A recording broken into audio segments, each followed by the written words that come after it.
এই ছেলে, এদিকে আসতো। কি ম্যাডাম, কিছু বলবেন? দেখ তো এই নাম্বারটা চিনতে পারিস কিনা। এই নাম্বারটার লোকেশন এদিকেই দেখাচ্ছে। এই নাম্বার? এই নাম্বার দিয়ে কি করবেন? এই নাম্বারের লোক দিয়ে কি করব না করব সেটা আমি বুঝবো, সেটা তোকে জানতে হবে না।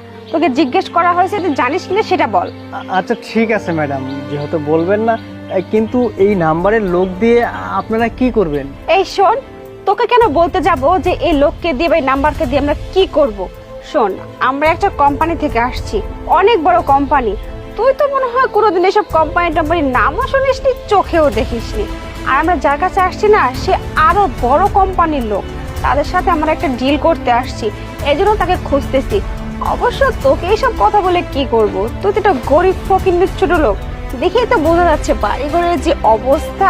তোকে দেখে আমার গা ঘিনঘিন করতেছে। ও আচ্ছা ঠিক আছে ম্যাডাম, ঠিক আছে, আপনারা তাহলে যান। আপনারা হয়তো বা ভুল জায়গায় আসছেন। হ্যাঁ হ্যাঁ, ঠিকই বলছিস।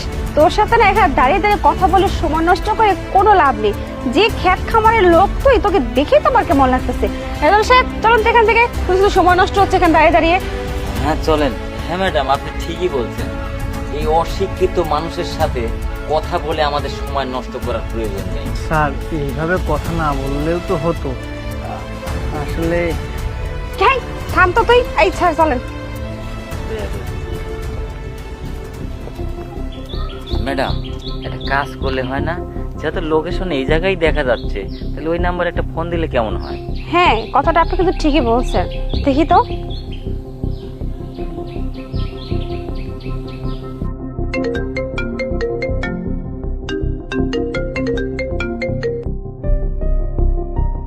হ্যালো।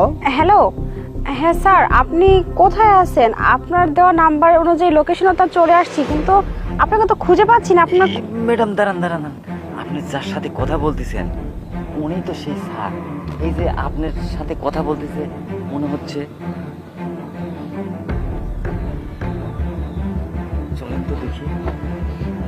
কি রে ছোট লোক ফকিনীর বাচ্চা, আমার স্যারের নাম্বার তোর কাছে কি করে আসলো? তুই স্যারের ফোন রিসিভ করছিস মানে? আচ্ছা আচ্ছা, বুঝতে পারছি। স্যারের ফোন তো রিসিভ করিসনি। তুই তো একটা ছোট লোক, গরিব ফকিন্নি। তুই নিশ্চয়ই স্যারের ফোনটা চুরি করছিস, তাই না?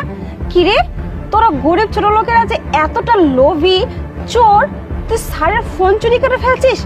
এই তোদের মতো লোকদেরকে তো পুলিশে দেওয়া উচিত। দিনে দুপুরে এভাবে চুরি করছিস, ডাকাতি করছিস, তোর তো জেলে থাকার কথা রে।